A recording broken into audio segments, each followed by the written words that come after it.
విశాఖ మద్దిలపాలెం వద్ద కార్ల షోరూంలో అగ్ని ప్రమాదం జరిగింది. మంటల ధాటికి 2 కార్లు పూర్తిగా దగ్ధమయ్యాయి.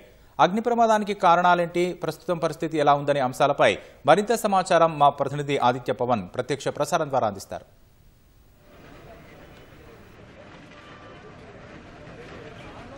ప్రస్తుతం మనం విశాఖలోని ఇసుకతోట పరిసర ప్రాంతం దగ్గర ఉన్నాం. ఇక్కడ బహుళ అంతస్తుల భవనంలో ఈ ఉదయం సుమారుగా 6 గంటల ప్రాంతంలో మంటలు వ్యాపించి మొత్తం ఇది 5 అంతస్తుల భవనం. కింద 2 సెల్లార్లు ఉంటాయి. సెల్లార్ నెంబర్ గ్రౌండ్ ఫ్లోర్లో ఉన్న సెల్లార్లో ప్రమాదం గురైంది. ఒక్కసారిగా మంటలు వ్యాపించాయి. ఇక్కడ ఉన్నటువంటి సెక్యూరిటీ గార్డ్ చూడడం, అలాగే చుట్టుపక్కల వారు చూడడంతో వెంటనే ఫైర్ సిబ్బందికి సమాచారం ఇచ్చారు. ఫైర్ సిబ్బంది వెంటనే కూడా సంఘటనా ప్రాంతాన్ని చేరుకున్నారు.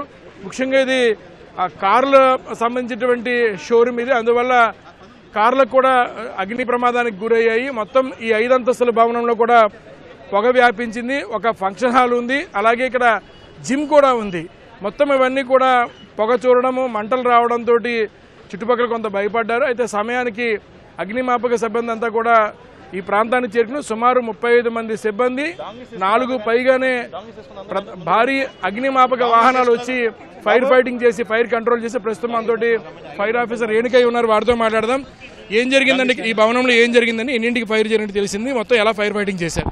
ఇది సుమారు మార్నింగ్ 7 o'clockకి మనకి సమాచారం అందిందండి.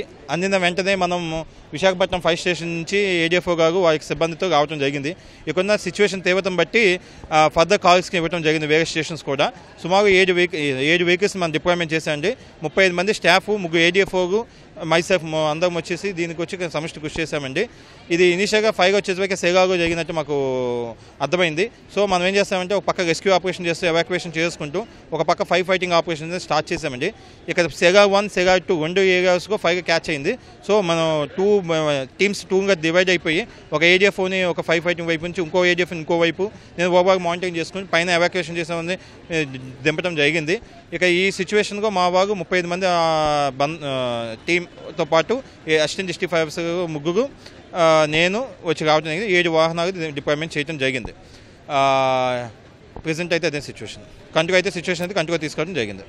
అంటే సంఘటన ప్రాంతం లోపలికి వెళ్ళారు. ప్రధానంగా ఫైర్ గల కారణం ఏంటంటే, అలాగే ఏం ఫైర్ వాటిని ఏమైందంటే మనం ఫైర్ ఫైటింగ్ చేసే ముందు మనం ప్రజల్ని అవేర్నెస్ చేయడం జరిగింది. అంటే వాళ్ళు పానిక్ సిచ్యువేషన్లో ఉన్నారు, జిమ్లోనే లాక్ అయిపోయి ఉన్నారు, వాళ్ళకి ఏం చేయాలని తెలియని పరిస్థితి, ఏడుస్తూ ఉన్నారు అనమాట. ఈ లోపల మనం ప్రజలకు అవేర్నెస్ చేసుకుంటూ ఏంటంటే మీ దగ్గర ఉన్న డంబల్స్తోని ఆ గ్లాసెస్ బ్రేక్ చేయమని చెప్పడం. దానివల్ల ఏమైందంటే స్మోక్ బయటకు వచ్చింది, చేయించాం. వాళ్ళకి ఈ లోపల నుంచి వాళ్ళకున్న సేఫ్గా జాగ్రత్తగా ఏ విధంగా అయితే విధంగా నెంబర్కి మెయిన్ అంటే లైఫ్ లాస్ లేకుండా చూసుకుంటూ తర్వాత we had done parallelly fire fighting. వాహనాలు మొత్తం ఎన్ని వాహనాలు ఫైర్ చూడాలి సార్, ఇంకా చూడాలి. ఇంకా కొంత ఫైర్ మిగిలిపోయింది, స్మోక్ లేదండి, ఆల్మోస్ట్ ఇట్స్ క్లోజ్డ్. ప్రధానంగా అంటే లోపల అంతా ఎక్కువ అయిపోవడం కారణం ఏంటంటారు? చూడాలి సార్, ఇంకా మనం ఒకసారి చూడాలి. ప్రస్తుతం అయితే మంటలు అదుపులోకి వచ్చాయి. మొత్తం 35 మంది సిబ్బంది, విశాఖ చెందిన అగ్నిమాపక సిబ్బంది అంతా కూడా పనిచేశారు. 4 భారీ ఫైర్ వాహనాలతో పాటు చిన్న వాహనాలు మరొక 10 అదనంగా మొత్తం 14 వాహనాలు ఇందులో పనిచేసాయి, ఫైర్ ఫైటింగ్ చేసాయి. మనం చూడొచ్చు పైన ఇక్కడ ఒక జిమ్ కనిపిస్తుంది. ఆ జిమ్లో ఫైర్ జరుగుతున్న సమయంలో సుమారుగా ఒక 10 మంది దాకా ఉండిపోయారు. వారిని వెంటనే ఆ అద్దాలని బ్రేక్ చేసుకుని బయటికి రావడంతో, వారిని అక్కడ ఉన్న డంబెల్స్ కొట్టడంతో అద్దాలు బ్రేక్ చేయడంతో వారంతా బయటకు వచ్చారు. అలాగే కింద ఒక ఫంక్షన్ హాల్ ఉంది. ఈ కింద కనిపిస్తుంది మనకి ఇది కార్ల షోరూమ్. మొత్తం ఇది 5 అంతస్తుల బహుళ భవనము. సుమారుగా 6 గంటల నుంచి కూడా ఈ ఫైర్ ఫైటింగ్ కొనసాగింది. అయితే ప్రస్తుతం అంతా కూడా మంటలు అదుపులోకి వచ్చాయి. ఫైర్ సిబ్బంది అంతా కూడా మంటలు అదుపులోకి వచ్చినట్టు తెలియజేస్తున్నారు. అయితే ఎంత నష్టం జరిగిందనేది మాత్రం ఇంకా అంచనా వేయవలసి ఉంది. ఇప్పుడే ఈపీడీసీఎల్ చెందినటువంటి అధికారులు కూడా వచ్చారు. ఎందుకంటే విద్యుత్ షార్ట్ సర్క్యూట్ జరిగింది అనేటువంటి అంశం పరంగా పరిశీలిస్తారు. ఈపీడీసీఎల్ చెందినటువంటి అధికారులు కూడా ఈ భవనాన్ని పరిశీలిస్తున్నారు. అసలు ఈ ప్రమాదం షార్ట్ సర్క్యూట్ వల్ల జరిగిందా, విద్యుత్ సంబంధించినటువంటి విద్యుత్ఘాతం వల్ల జరిగిందనే అంశాన్ని పరిశీలన చేస్తున్నారు ఈపీడీసీఎల్ అధికారుల వైపు. ఆ పరీక్షలు కొనసాగుతున్నాయి. ప్రస్తుతం అయితే ఫైర్ ఫైటింగ్ పూర్తయింది, మంటలు పూర్తిగా అదుపులోకి వచ్చాయి. ఫైర్ సిబ్బంది అంతా కూడా మరొకసారి పరిశీలన చేస్తున్నారు.